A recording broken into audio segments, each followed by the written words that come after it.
Guten Morgen, Guten Tag, Guten Abend, Guten Nacht. It depends on where you are viewing this video this morning. I'm coming to you live from Germany, Munich. This is Pastor Andrew Live. This is Pastor Andrew Live and Grace Manifestation Stream. I'm here to pray with you this morning and also to get into the Word. But before we get into prayers or in the Word, I want you today, wherever you might be viewing this video, you put a thumb up for me. I think it's going to be a blessing to you today. We're going to dive into the Word and we're going to pray as well together. I think this is a great medium for the gospel to spread. And that's the reason why I've given myself yastic. Yesterday we were in Stakos. It was a big meeting, and we are preaching there in Stakos, a very big open air. We thank God for the liberty that has been created in Europe for the gospel to be preached. And we believe God to give us more grace and more strength to do that. In fact, I learned this long years, whilst we go out to the street to preach, and I have never recovered from that. And I cannot sit without going out to preach the gospel, regardless whatever thing that we do. And because that is the mandate that God has given to us. He said, go ye into the world and preach the gospel to all creatures. And so that is what we are doing exactly. And sometimes you might have challenges, but God will definitely help you, even no matter what challenge you might be going through. So I want us to get into the word this morning. Let's pray. I've got some wonderful scriptures that God has given me this morning whilst we are praying. I was praying with my family. God gave me a wonderful scripture that, my reflection on that scripture gave me a great, wonderful revelation from the pages of the Bible whilst we are praying this morning with my family. And let's pray. Father, in the name of Jesus, I thank you right now. I receive clarity of thought and I receive, oh God, an expression for your word in the name of Jesus. We declare your grace, we declare your power over the life of your people. Thank you, Father, as we enter into the word and as we enter into prayer in Jesus' name. Isaiah chapter 54. Isaiah 54, verse 13. As I said before, this is the benefit of the finished work of Christ. This is the benefit of the death of Jesus, because Isaiah 53 showcased the death, the burial, and the resurrection, the suffering of Christ. That's what Isaiah 53 showcased. But Isaiah 54, actually I call this messianic book. The book of Isaiah is a messianic book. So Isaiah 53 speaks about the suffering of Christ, but Isaiah 54 speaks about the benefit of that suffering, why he died. And one of the benefits is this. Let's read. The Bible says, and all thy children shall be taught of the Lord, and great shall be the peace of thy children. In righteousness shalt thou be established. Thou shalt be far from oppression, for thou shalt not fear from terror, for it shall not come near thee. Behold, they shall surely gather together, but not by me. Whosoever shall gather together against thee shall fall for thy sake. Behold, I have created the smith that bloweth the coals in the fire, and that bringeth forth an instrument for his work. I have created the waster. I have created the waster to destroy. No weapon that is formed against thee shall prosper. And every tongue that rise against thee in judgment thou shalt condemn. For this is the heritage of the servant of the Lord, for their righteousness is of me, says the Lord. I love the scripture. This is the benefit of the suffering of Jesus in Isaiah 53. Isaiah 53 comes before Isaiah 54. So immediately after the suffering, God gave us the benefit of that suffering. One of the benefits, our children are in peace, our children are taught by the Lord, our children are protected, safe, and secured. That is one of the benefits. That's why we should not be afraid, those that have children and kids going to school. And now, the other benefit, the Bible says, in righteousness shalt thou be established. What righteousness? The righteousness of Christ. Context is a key into every scripture. It is not your own righteousness. It is the righteousness of Christ according to the Bible. Because the Bible says in the book of 2 Corinthians chapter 5 verse 21, for he made him to be sin for us who knew no sin, that we might become the righteousness of God in Christ Jesus. So the righteousness here is talking about is Jesus's righteousness. It says, in righteousness shalt thou be established. Thou shalt be far from oppression. That means sickness Sickness is an oppression. Disease is an oppression. Poverty is an oppression. Lack is an oppression. Struggle is an oppression. God does not want us to be oppressed. And when you operate and be established in this righteousness, the Bible says you shall be far from oppression. The Bible says in the book of Acts chapter 10, Acts chapter 10 verse 38, it says how Jesus was anointed by God, going everywhere, healing all those that were oppressed of the devil. That means sickness is an oppression. That's why Jesus Christ came. He was healing all those that were oppressed of the devil. It was not only those that came to Jesus that he healed. Even those that doesn't believe in him, he healed them all from all their sicknesses and disease. So that was the mission of Christ on earth. So right now, this mission is still being enforced. Hallelujah.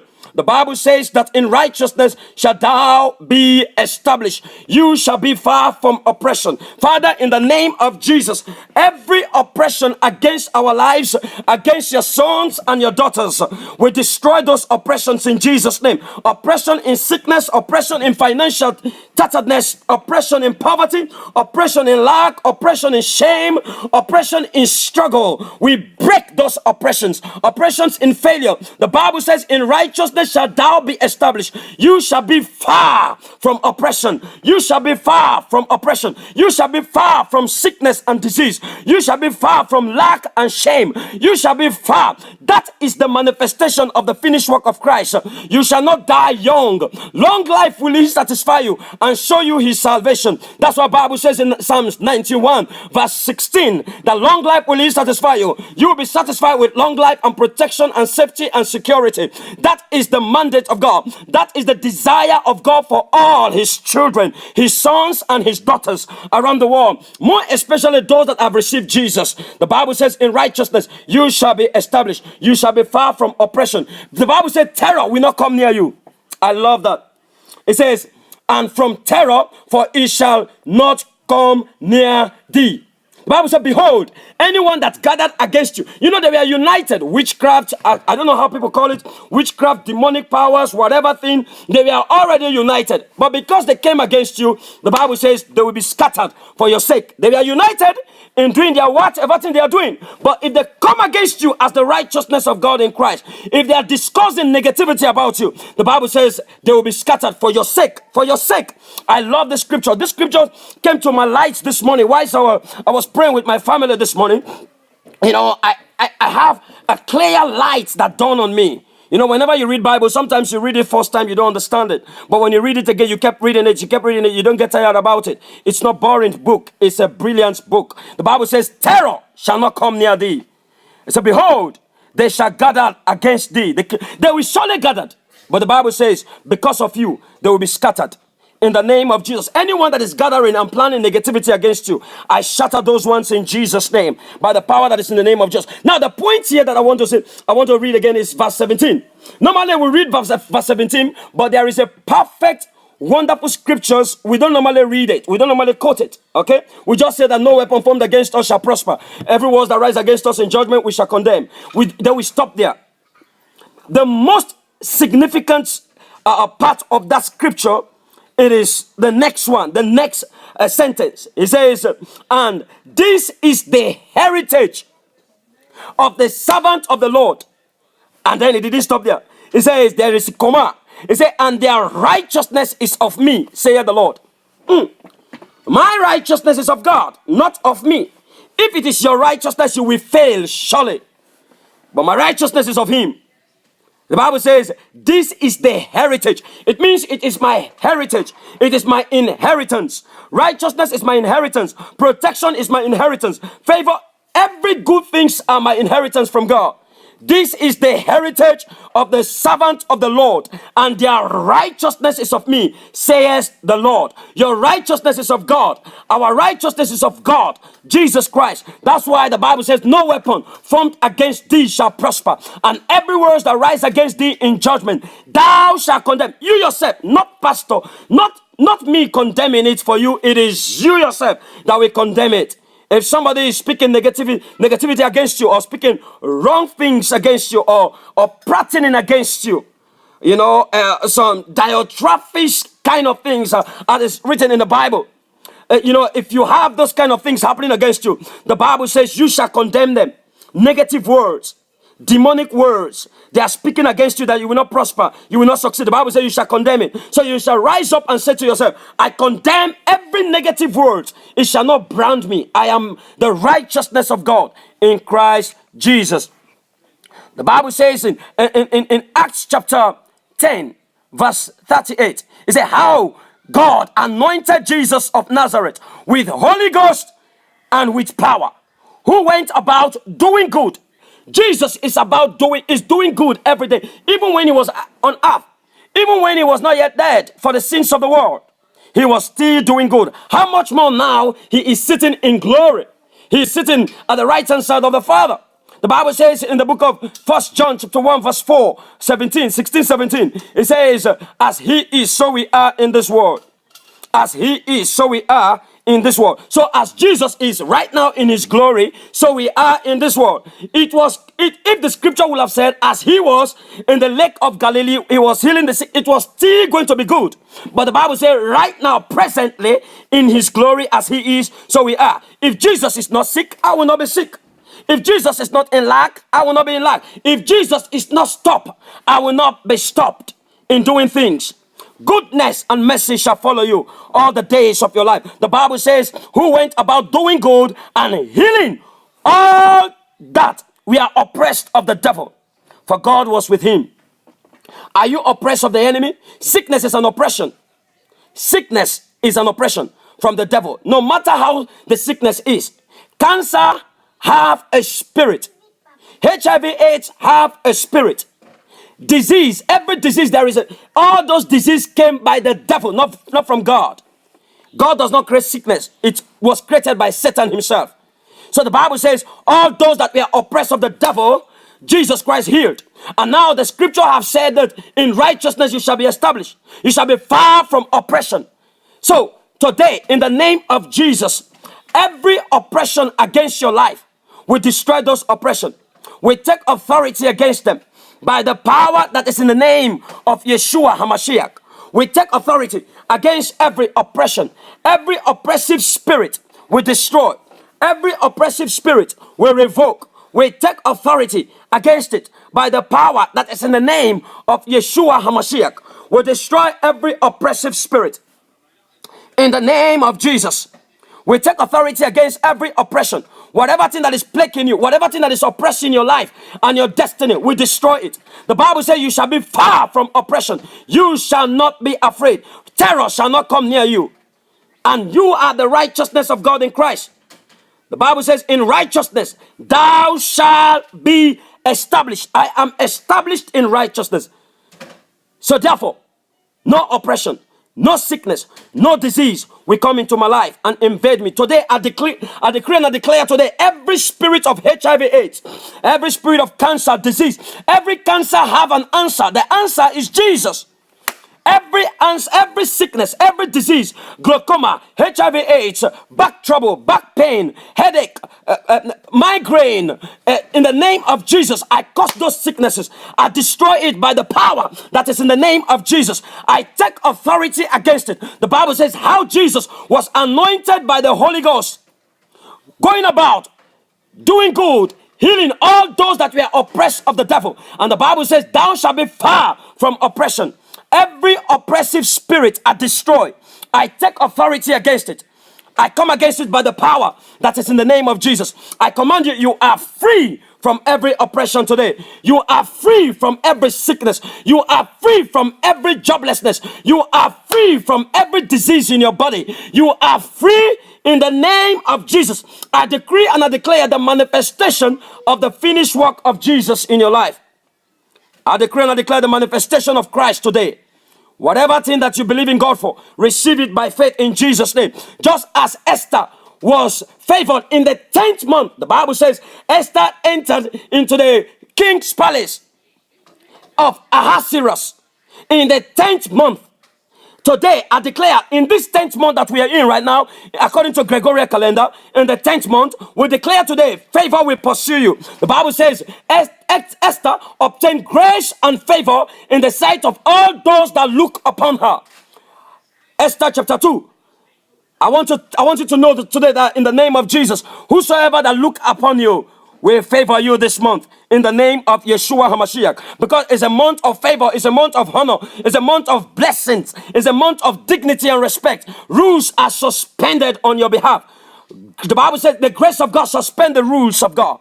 The rules on the earth. I declare today, rules are suspended for your sake. In the precious mighty name of Yeshua HaMashiach.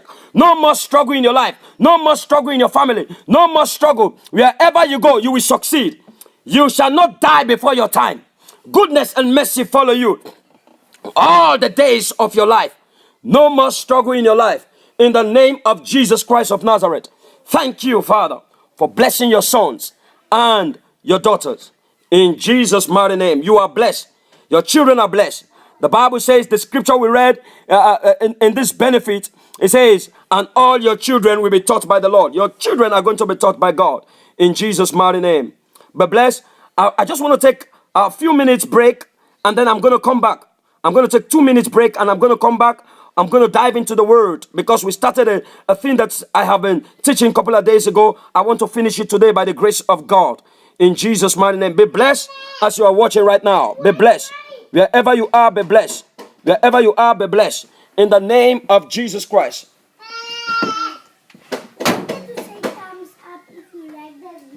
You're not going to say it now because I'm still busy trying to finish it. Sorry, Abidjan. You must play nicely. I'm going to finish now, okay?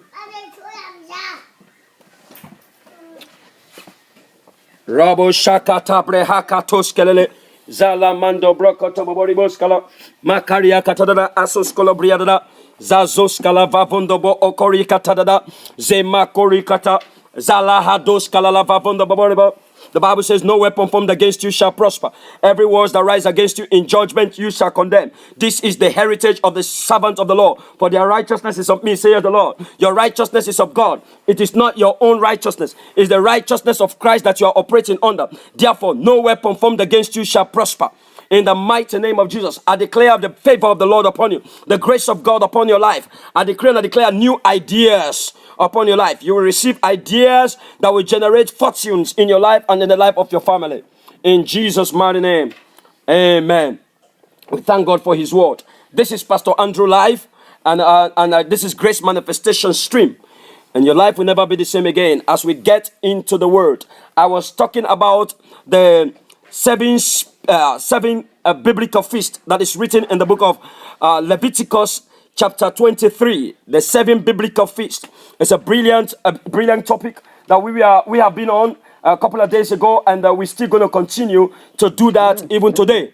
In the name of Jesus Christ, the 7 biblical feasts that is written in Leviticus chapter 23. The feast we call one of the feasts is Passover. We know that Jesus Christ died on Passover, on unleavened bread. He was buried at the feast of unleavened bread, and then the first fruit he resurrected, and the weeks which is the Pentecost. The Pentecost, we have explained that extensively.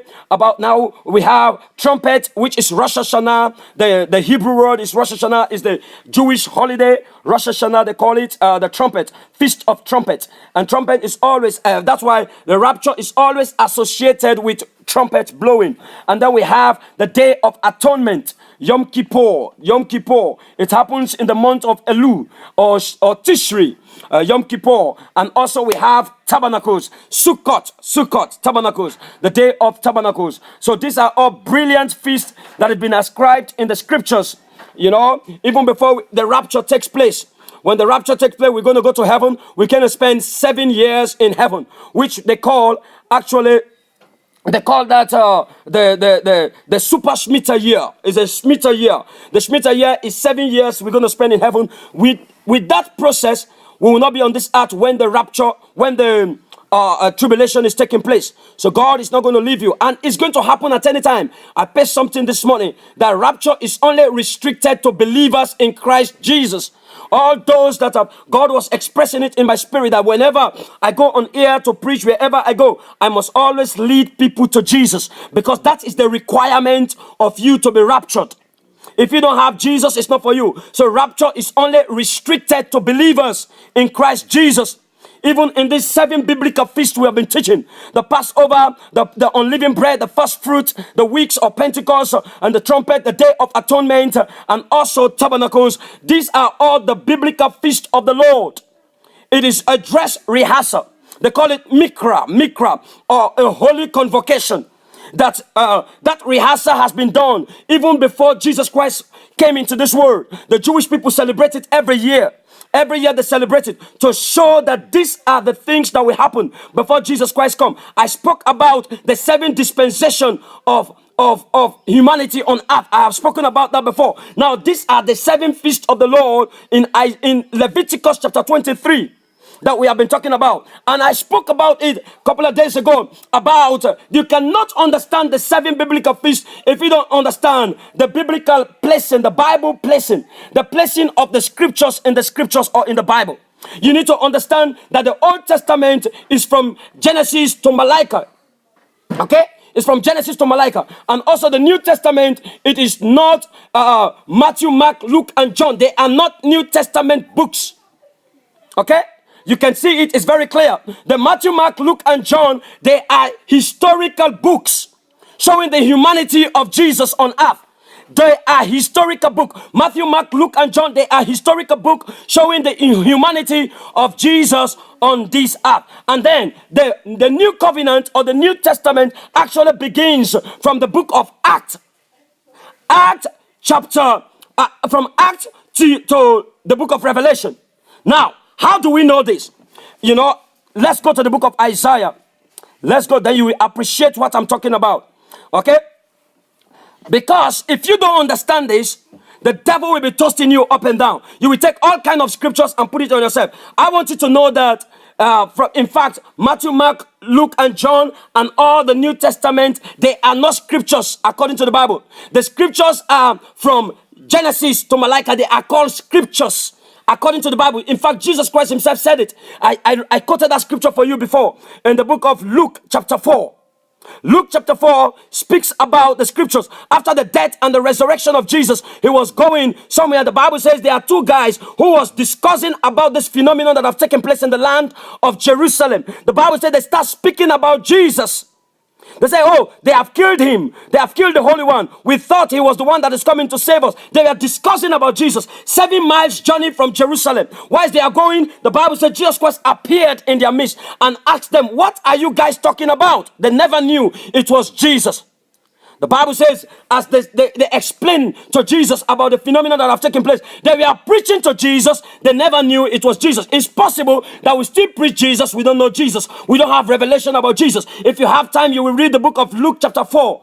Okay? Chapter 4, verse 24 downwards, you will see those scriptures, those encounters about those guys that were going in Emmaus. Okay? The Bible says, Jesus Christ called them, oh, fools and slow of heart to believe all what the scriptures have spoken concerning me. He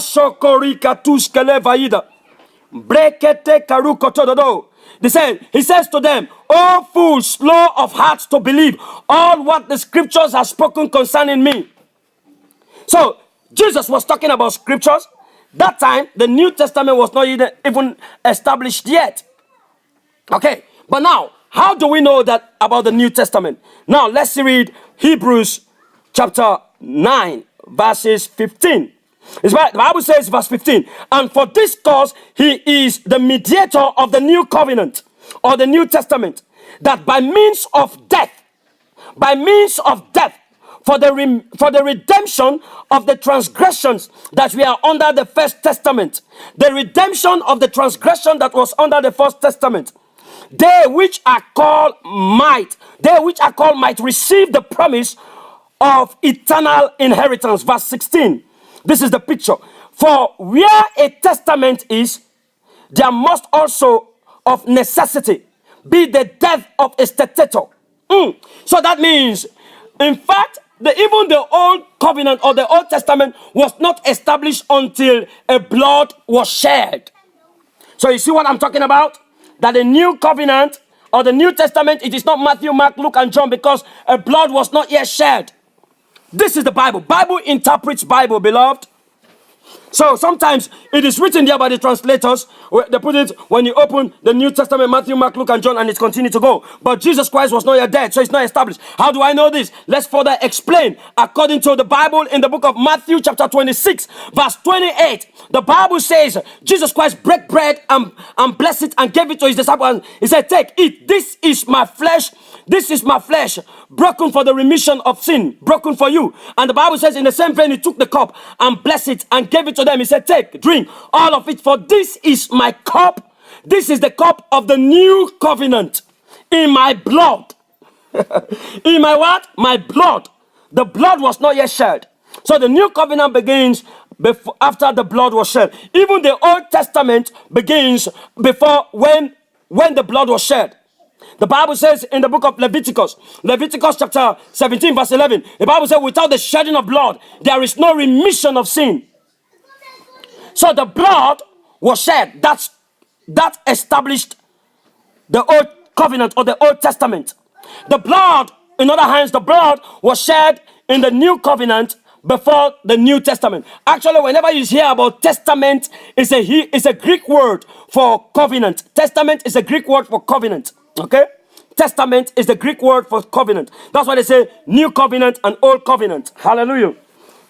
I believe that somebody is being blessed here today. He said, "For where a testament is, there must also of necessity be the death of a testator." Hallelujah. For a testament, verse 17, "For a testament is of force." Look at this. "For a testament is of force." I cannot overemphasize on this. This is the premise that characterized the Christian church. This is the premise that characterized the Christian church. Okay? The Bible said, "For a testament is of force after men are dead." Let me make that sink in a little bit. Hallelujah. I love this. I think I'm preaching myself good here. Jesus is Lord. "For a testament is of force after men are dead. Otherwise, it is of no strength at all while the testator liveth." Jesus Christ was still alive. Matthew, Mark, Luke, and John. That's why I said Matthew, Mark, Luke, and John is a historic book showing or recording the what? The historic event of Jesus Christ's humanity on earth. That is what the New Testament, that's what Matthew, Mark, Luke, and John is for. Are you with me? And now, the Old Testament is types and shadows. The Old Testament is types and shadows. It's not a substance.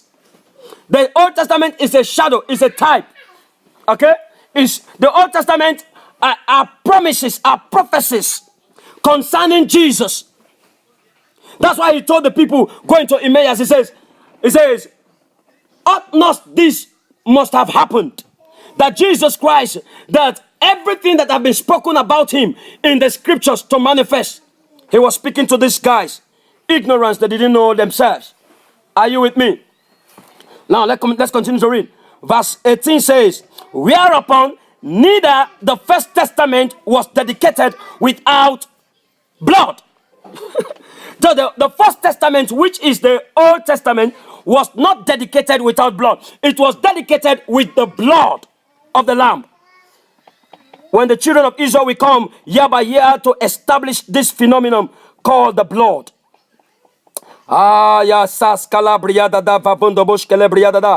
We declare today the blessings of the Lord upon your life. Your life will never be the same again because you are the righteousness of God in Christ Jesus. He paid the price for us to live a life of glory. So the Old Testament, it is actually the types and shadows and is prophecy and promises. The New Testament, in the other hand, is fulfillment of the prophecies and is fulfillment of the promises, types and shadows. That's what the New Testament is all about. Hallelujah.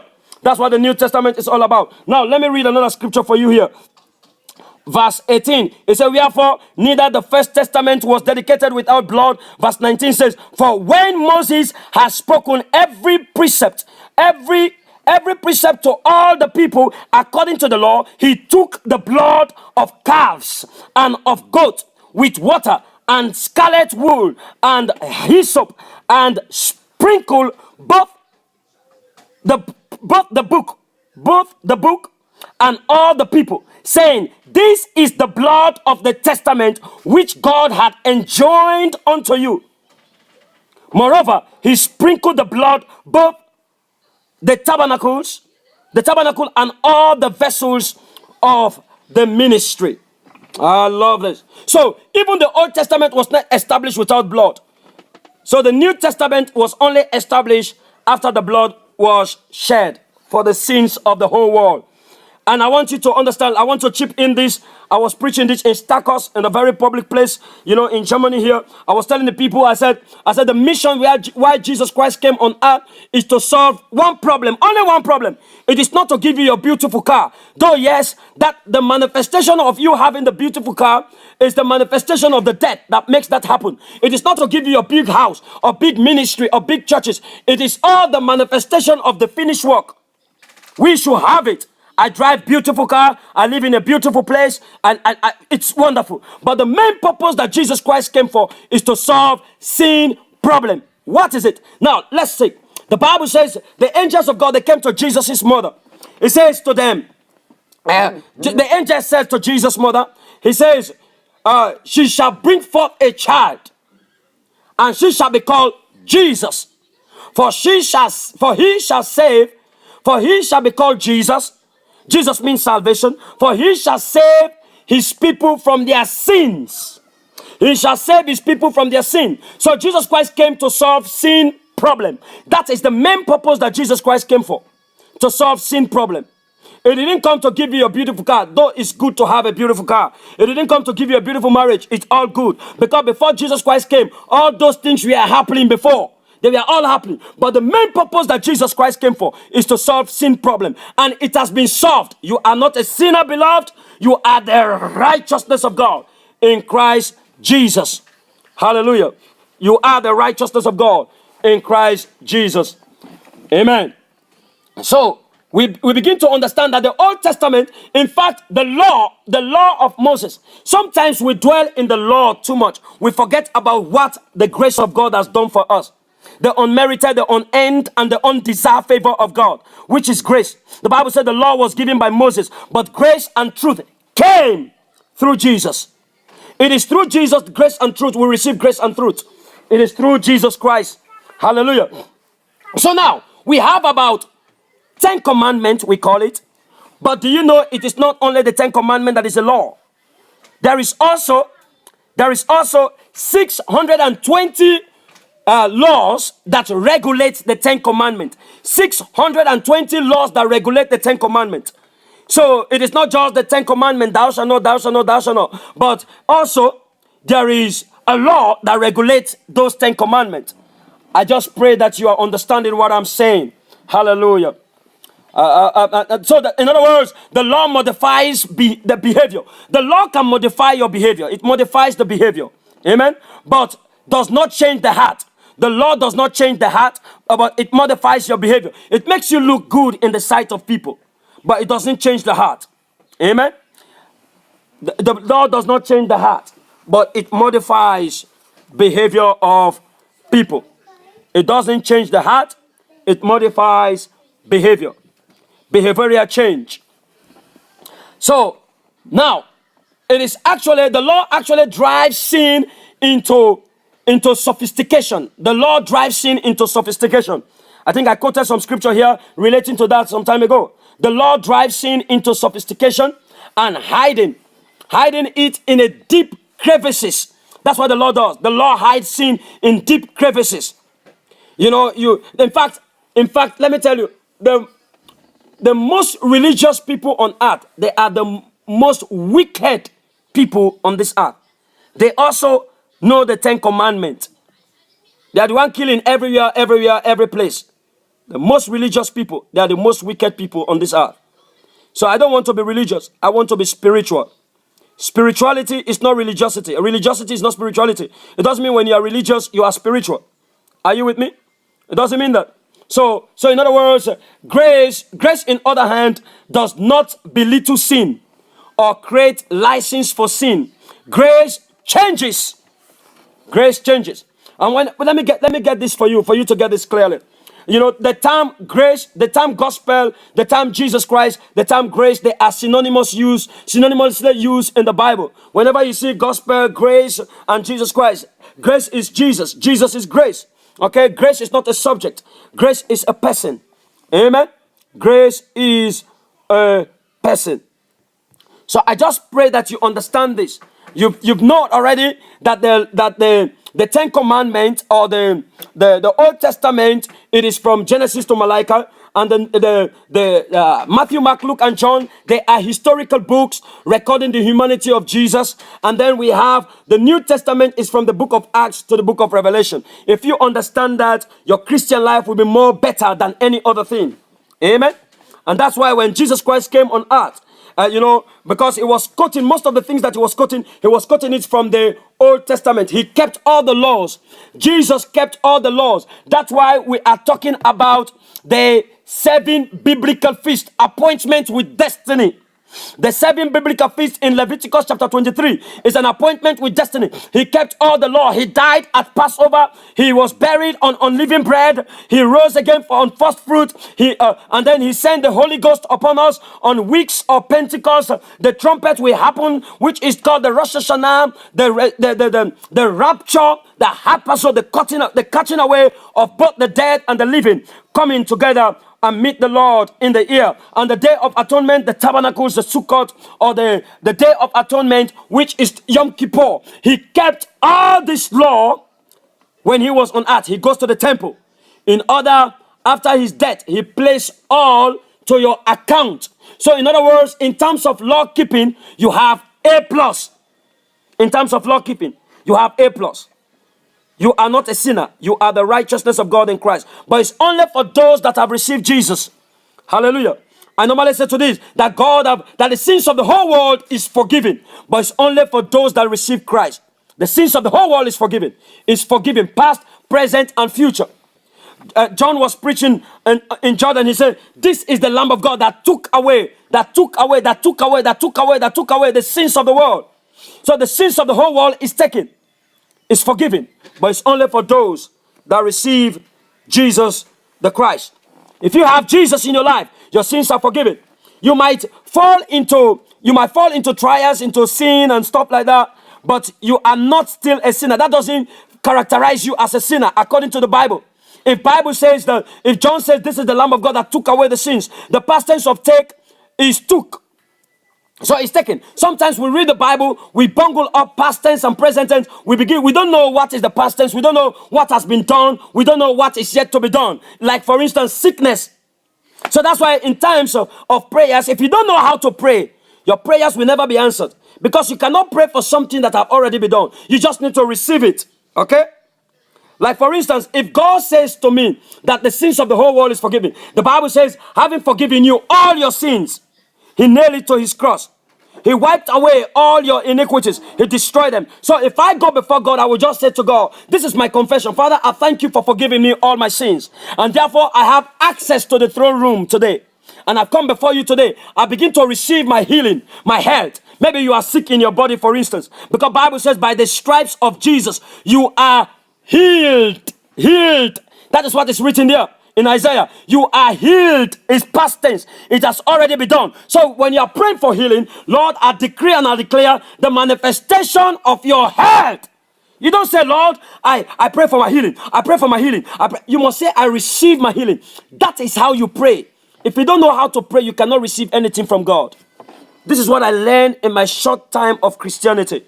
When you do this, your destiny will be blessed. Are you with me? So I want you to get this straight. It's very, very important we understand the 7 feasts of the Lord that Jesus Christ have already done for us. Today we begin to see that the biblical feast it is separated in two. Okay, in two. We have springs. The Jewish people put it springs holiday and fall holidays. The spring holiday, which is Passover, which is first fruit, which is unleavened bread, which is Pentecost. Okay. we are in Pentecost today. The Holy Ghost is in Pentecost is the Holy Ghost. 50 days exactly. 50 days exactly when the children of Israel left Egypt to where the law of Moses was given is Pentecost. It's exactly 50 because Pentecost, pentaton, the Greek word pentaton, it means Pentecost. Like we have the Pentagon. Like some of my friends in the United States, they are watching right now. You begin to understand that in the United States, we have Pentagon. Pentagon means 4 point, 5 point. Okay? So pentaton, it is the Pentagon. It is pentaton. Pentaton means 50, and Jesus Christ died and he rose again. After the resurrection of Jesus, when we have the Holy Ghost, before the Holy Ghost descended upon the disciples at the upper room, it was exactly 50 days. And when the law came, that 50th day, when they left Egypt in Mount Sinai, when the law came, the Bible says 3,000 died. That was the first Pentecost. The second Pentecost, on the other hand, when Peter have received the mandate, after he has received the Holy Ghost, he went to preach. The Bible says 3,000 got saved. 3,000 saved when grace came. 3,000 saved when the law was given. Hallelujah. Praise the Lord. So we have now the fall feast. The fall feast, the first of the fall feast is trumpet, is tabernacles, and the day of atonement. Rabash kolobriadada. So what has been fulfilled in this 7th feast of the Lord? What has been fulfilled? What has been fulfilled is Passover, is first fruits, unleavened bread, and Pentecost has been fulfilled, which are called they are historically fulfilled during Jesus Christ's first coming. They are historically fulfilled during the first coming of our Lord and Savior Jesus Christ. Amen. So the second one, which is to be fulfilled, the fall, it is to be fulfilled during the second coming of our Lord and Savior Jesus. One of the second coming is the rapture, the harpazo. Rakatos calabriadada. So the second coming, which is the rapture, that will take place at any time from now. It will happen tomorrow. It will happen now. At any time it will happen. Amen. Which is the trumpet, the day of the trumpet. I think we are finished with this teaching today. But I'm just going to give you the scripture of the rapture quickly. And in other words, then after that, I'm going to pray for people. Because the Lord gave me an instruction today that after every of this teaching, I must lead people to Jesus. Because this video is going to be there for years.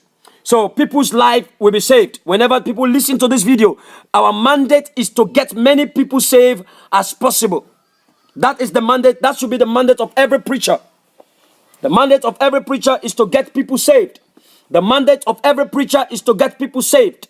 That is the mandate. It said, go ye into the world and preach the gospel. So when we go out to preach, is to get the people saved. That is the first that we have to do.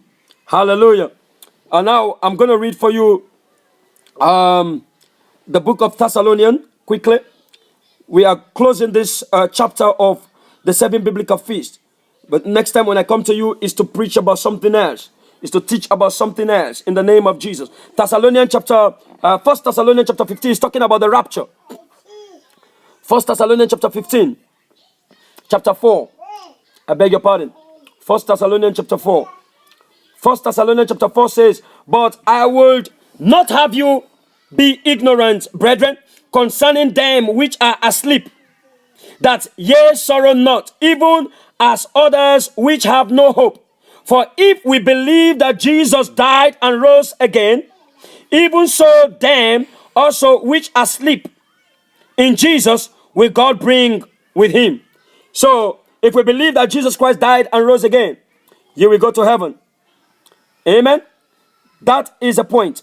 Verse 15 says, for this we say unto you by the word of the Lord, that we which are alive, I love this. Brakatos kelebriadada, zemondo brokotohoskala. For this we say unto you by the word of the Lord, that we which are alive and remain unto the coming of the Lord Jesus shall not prevent them which are asleep. For the Lord himself shall descend from heaven with a shout, with the voice of the archangel, with the voice of the archangel, with the voice of the archangel, with the voice of the archangel. I love this. And with the trump of God, and the dead in Christ shall rise first. So that's how the rapture will take place. Jesus Christ will not step on this earth. Okay? And during that period, we have the great tribulation. We'll be in heaven for 7 years. They call it the Shemitah year. Actually, the Hebrew word for Shemitah is a Hebrew word. It means 7 years period. Okay? When you celebrate your 21st birthday, it means you are celebrating a third Shemitah of your year.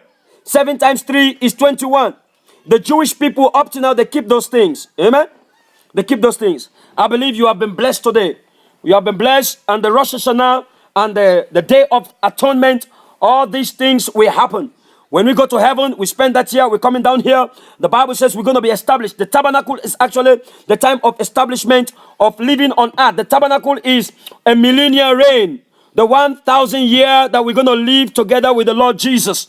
The devil will be bound for 1,000 years. It's going to happen. That is tabernacle. That is what we call Sukkot. The Bible says Jesus Christ will tabernacle among us.